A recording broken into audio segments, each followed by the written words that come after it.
Assalamualaikum warahmatullahi wabarakatuh. Saya Azia Safrina sebagai pendamping desa Kecamatan Kuta Makmur, Kabupaten Aceh Utara.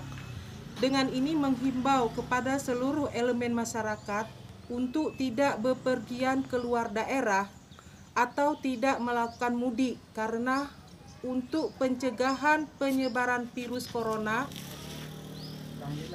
Saya menghimbau kepada seluruh kalangan masyarakat untuk selalu menggunakan masker dan selalu mencuci tangan dengan sabun serta melakukan olahraga dan menjaga jarak.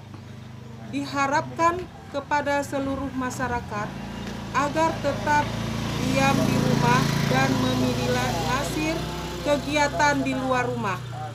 Demikian himbauan kami atas nama pendamping desa Kecamatan Kuta Makmur, Kabupaten Aceh Utara.